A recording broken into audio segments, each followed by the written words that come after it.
Selamat datang di Bayangan Mengerikan. Bayangan memang tak bersuara, tapi mereka menyimpan kisah.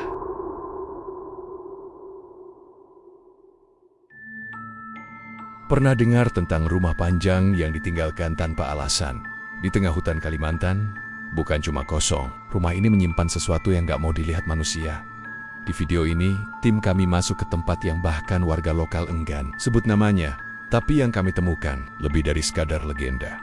Kamera kami menangkap bayangan yang tak bisa dijelaskan. Dan satu sosok yang membuat kami semua bersumpah gak akan pernah kembali.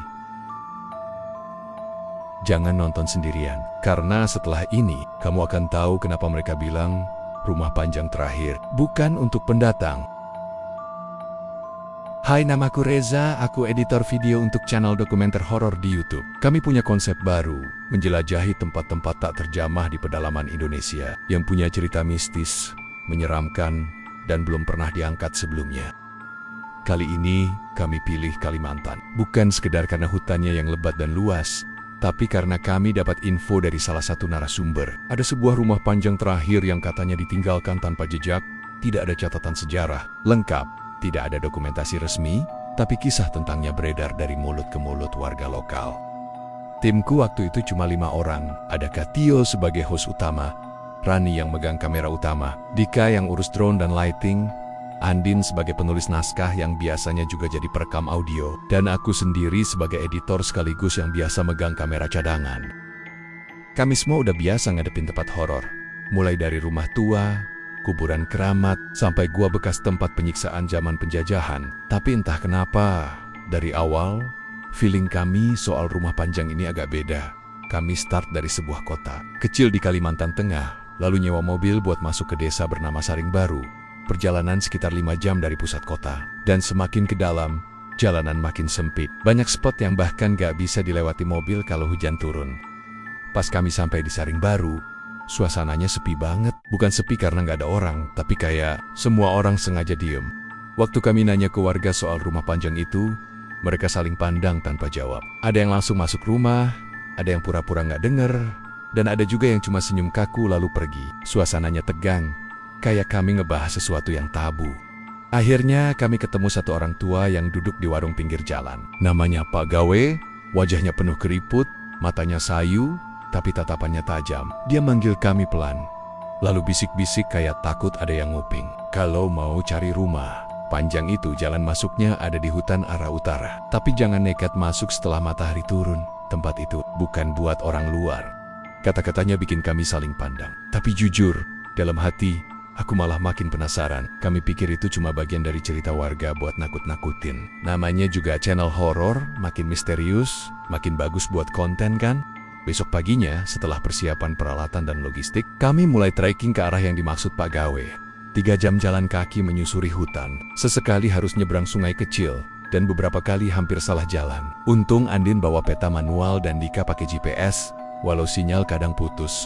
Sekitar pukul 11 siang, kami nemu satu bukit kecil. Pas sampai di atasnya, kami semua berhenti. Di depan kami berdiri rumah panjang besar banget. Kayu ulin yang dipakai masih terlihat kokoh, walau jelas udah tua dan dipenuhi lumut. Tanaman liar tumbuh merambat ke tiang-tiang kayu. Atapnya sebagian sudah runtuh, tapi sebagian lagi masih utuh. Tapi yang paling bikin kami semua diam sejenak adalah suasananya. Hening, gak ada suara burung, jangkrik, bahkan angin pun kayak berhenti. Kayak ada yang memperhatikan kami dari balik pepohonan. Andin sempat nyeletuk sambil ngeluarin buku catatannya. Kalian ngerasa gak sih kayak hawanya berat? Aku pun jawab, iya. Padahal udah biasa masuk tempat angker. Tapi yang ini, gak tahu kayak ada tekanan gitu di kepala. Kak Tio mengangguk pelan. Fokus aja, kita rekam dulu bagian luar. Habis itu baru masuk. Jangan terlalu lama. Kami mulai syuting, Dika naikin drone buat ambil aerial view. Rani ambil gambar statis dari sudut luar rumah. Kak Tio mulai opening di depan kamera. Ngebahas sejarah singkat rumah panjang khas suku Dayak dan mitos-mitos tentang rumah yang ditinggalkan. Aku sendiri ambil role bagian tiang-tiang rumah dan ukiran kayu di pintu depan. Semua masih terkendali. Tapi pas kami buka pintu masuk, semuanya mulai berubah. Begitu pintu itu terbuka, bau aneh langsung keluar. Bukan bau busuk atau bangkai, tapi lebih ke bau kayu tua yang bercampur dengan sesuatu yang gak bisa dijelasin. Kayak bau dupa, tapi lebih tajam dan bikin pusing. Rani langsung tutup hidung, pakai jaket. Busuk banget katanya. Aku juga ngerasa kepala mulai berat. Bukan pusing biasa, tapi semacam tekanan dari dalam. Mata jadi buram beberapa detik, kayak ada kabut. Langkah pertama ke dalam rumah panjang itu rasanya kayak masuk ke dimensi lain. Suara di luar langsung hilang. Gak ada gema, gak ada pantulan, hanya ada suara langkah kaki kami dan bunyi lantai kayu yang berderit pelan setiap diinjak. Kami bahkan belum sadar saat itu. Tapi dari detik itulah semuanya mulai tidak wajar. Ruangan pertama di rumah panjang itu kelihatannya biasa aja. Debu tebal di lantai, dindingnya gelap, dan bau lembab masih terasa menusuk. Di kanan kiri ada beberapa lukisan tua yang sebagian besar udah pudar. Lukisan-lukisan itu bergaya khas Dayak, gambarnya seperti siluet orang menari, beberapa terlihat bawa tombak atau mengenakan topeng. Di atas lukisan, ada deretan ukiran kayu yang membentuk pola spiral. Sebagian warnanya masih terlihat merah kecoklatan, entah cat, entah sesuatu yang lain. Kami semua masih cukup tenang waktu itu. Meski suasana memang terasa kaku, seolah-olah rumah ini menyimpan napasnya sendiri. Tapi waktu kami melangkah masuk ke ruang tengah, suasana langsung berubah. Rani yang ada di belakangku tiba-tiba teriak kecil, kalian lihat gak? Barusan ada bayangan lari." Kami semua otomatis menoleh ke arah yang dia tunjuk. Sebuah sudut yang mengarah ke lorong sempit. Kosong, gak ada apa-apa. Tapi kamera Rani masih nyala, dan dia langsung buka playbacknya. Tangannya gemetar sedikit pas dia tunjukin ke kami. Dan ya terlihat jelas, walaupun cuma sebentar, ada bayangan hitam, kecil, bergerak cepat dari kiri ke kanan. Seperti sosok anak-anak, tapi nggak ada kaki. Dia seperti melayang di udara. Kami semua saling pandang. Suasana mulai nggak enak. Udara yang tadinya berat kini makin terasa menekan. Aku ngerasa bulu kuduk berdiri semua. Dika berhenti rekam. Bahkan Andin, yang biasanya skeptis, mulai kelihatan pucat. Kak Tio coba tetap tenang, kayak biasa pas syuting. Dia bilang, "Lanjut aja, jangan takut dulu. Mungkin itu efek cahaya." Tapi jujur, dari raut wajahnya, kelihatan banget dia juga ngerasa ada yang gak beres. Kami pindah ke lorong belakang. Dika jalan duluan, bawa lampu tambahan dan kamera. Tiba-tiba dia berhenti dan balik badan dengan wajah panik. Bro.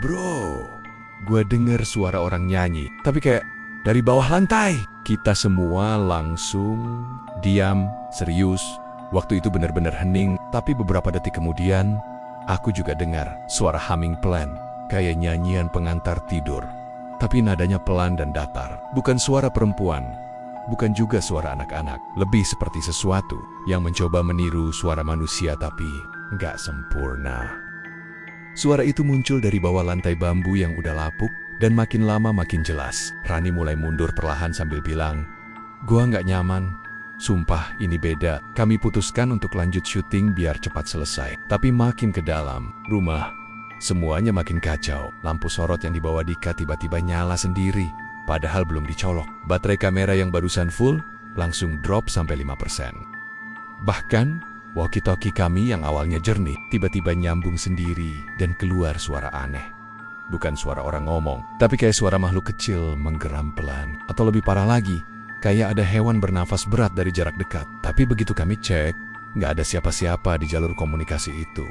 Kak Tio mulai gelisah. Aku bisa lihat dia makin sering nengok ke belakang, dan suaranya udah nggak sekuat awal. Andin yang tadinya sibuk nulis di buku catatannya, sekarang cuma diam, wajahnya pucat. Dia terus melirik ke kanan kiri seolah ngerasa diikuti. Kami semua udah pengen cepat keluar dari situ. Tapi kami belum lihat seluruh ruangan. Dan di ujung lorong, kami nemuin satu pintu yang beda dari yang lain. Pintu kayu gelap, tertutup rapat dengan ukiran aneh. Bukan ukiran spiral atau motif Dayak biasa. Ukirannya seperti bentuk mata yang berderet. Ada 7. Semuanya menghadap lurus ke depan. Di atas pintu, tergantung manik-manik dari tulang kecil yang bergoyang pelan meskipun gak ada angin. Andin yang akhirnya memberanikan diri buka pintunya. Begitu pintu terbuka, aroma tajam langsung keluar, seperti campuran dupa terbakar dan sesuatu yang busuk, tapi tidak busuk seperti bangkai. Lebih ke aroma logam dan kayu terbakar. Ruangannya gelap, tapi cahaya dari belakang cukup buat memperlihatkan isinya. Dinding-dinding ruangan itu dipenuhi topeng, ratusan, semua terbuat dari kayu. Ukurannya beda-beda, bentuk wajahnya juga aneh-aneh. Ada yang tersenyum, ada yang nangis, ada yang marah, tapi semuanya menghadap ke satu titik, pintu tempat kami berdiri. Dan di tengah ruangan, ada satu kursi kayu, kosong. Tapi waktu kami arahkan kamera ke sana, Dika langsung terdiam. Dia tunjukin monitornya. Di layar, ada sosok duduk di kursi itu. Hitam, bayangannya nggak bergerak. Duduk diam dengan posisi tegak, nggak kelihatan jelas mukanya. Tapi bentuknya jelas seperti manusia. Padahal, kalau dilihat langsung ke kursi itu, nggak ada siapa-siapa. Kosong. Kami cek ulang kamera. Ulang lagi. Tetap sama, sosok itu hanya muncul di monitor, bukan di mata kami. Dan anehnya, dia seperti tahu kita sedang lihat. Sebab tiap kali kami arahkan kamera dari sudut berbeda, posisi kepala bayangan itu juga ikut berubah, menghadap ke arah lensa. Saat itu, nggak ada yang ngomong sepatah kata pun. Rasanya seluruh tubuhku gemetar. Danin mulai mundur pelan-pelan. Dika kelihatan mulai ngos-ngosan, meskipun dia nggak jalan jauh. Kak Tio akhirnya berkata pelan, "Kita harus keluar sekarang." Tapi saat itu, suara humming tadi terdengar lagi. Kali ini jauh lebih dekat dan lebih nyaring. Dari situ, semuanya jadi kacau balau. Suara humming yang tadinya samar sekarang terdengar jelas, seperti ada yang berdiri di balik tembok, bernyanyi sambil mengamati kami. Nadanya lambat, melengking, dan semakin lama terdengar seperti suara beberapa orang yang bersahutan, tapi tak selaras. Andin tiba-tiba ambruk di lantai. Gak ada suara atau keluhan sebelumnya. Dia cuma berdiri diam, terus tiba-tiba tubuhnya lemas dan jatuh. Aku dan Rani langsung lari ke arahnya. Jantungku berdegup kencang saat aku coba bangunin dia. Tapi matanya tertutup rapat dan wajahnya pucat kayak kertas. Nafasnya masih ada, tapi sangat pelan. Rani mulai panik. Dia nangis sambil pegang pundaknya. Katanya terasa sakit kayak dicengkeram keras banget. Kayak ada kuku panjang nancep di kulit gua. Sumpah, katanya dengan suara gemetar. Aku cek pundaknya, gak ada luka, tapi kulitnya merah membiru, bekas jari. Seolah memang ada tangan yang barusan nyekek dari belakang. Dika waktu itu udah duduk di bawah tangga tua di pojok ruangan. Tapi yang bikin kami makin panik, dia ngomong sendiri. Matanya kosong, pandangannya nggak fokus, dan yang keluar dari mulutnya adalah bahasa aneh. Bukan bahasa Indonesia, bukan juga Dayak, tapi semacam gumaman campur bisikan yang ritmenya kayak mantra. Suaranya pelan, tapi nadanya stabil. Seperti dia sedang melafalkan sesuatu yang udah dihafal luar kepala. Kami nggak ada yang berani deketin dia. Kak Tio yang biasanya paling tenang, waktu itu bahkan udah kelihatan panik. Dia nyamperin Dika, coba buat nyadarin tapi Dika nggak merespons. Bahkan waktu digoyang bahunya pun, dia masih ngomong terus. Satu tangannya mencakar-cakar lantai kayu, dan darah mulai keluar dari ujung jarinya. Akhirnya Kak Tio bilang tegas, "Kita keluar sekarang. Kita udah kelewatan batas." Tanpa pikir panjang, kami angkat Andin. Dika dipapah oleh Rani dan Tio. Sementara aku bawa ransel yang berisi sebagian besar peralatan. Kami gak peduli lagi sama tripod, lampu, bahkan tas makanan. Kami cuma pengen keluar dari tempat itu hidup-hidup. Kami jalan tanpa arah hampir 2 jam. Andin akhirnya sadar, tapi lemah dan gak bisa jalan sendiri. Dika pelan-pelan pulih juga, walau dia gak ingat apa-apa. Dia cuma bilang terakhir yang dia lihat adalah bayangan gelap naik ke tangga rumah panjang. Setelah itu, blank. Kami semua kelelahan, tubuh kotor, kaki lecet, tapi terus bergerak. Dan akhirnya, di sela semak belukar, kami lihat jalan tanah kecil. Kami ikutin jalur itu sambil berdoa, dan beberapa menit kemudian kami lihat atap rumah warga. Waktu sampai lagi di desa, kami disambut oleh Pak Gawe yang berdiri di depan warung kecilnya. Wajahnya datar, seperti udah tahu apa yang terjadi. Dia cuma geleng-geleng pelan, lalu bilang, "Kalian beruntung masih bisa pulang. Banyak yang gak bisa balik lagi." Kalimatnya ngena banget, rasanya seperti ditampar.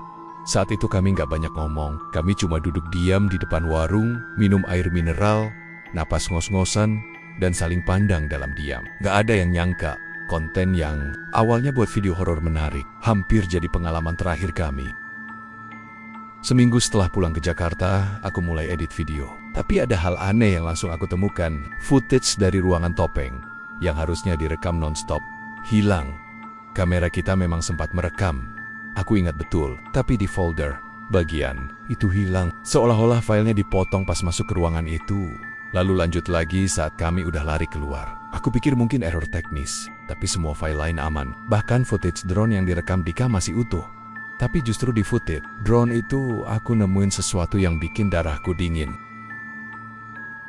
Di satu bagian, sebelum kami masuk rumah panjang, Ada satu potongan klip yang gak ada yang inget pernah ngerekam. Durasinya cuma sekitar 5 detik. Dalam video itu terlihat rumah panjang dari kejauhan.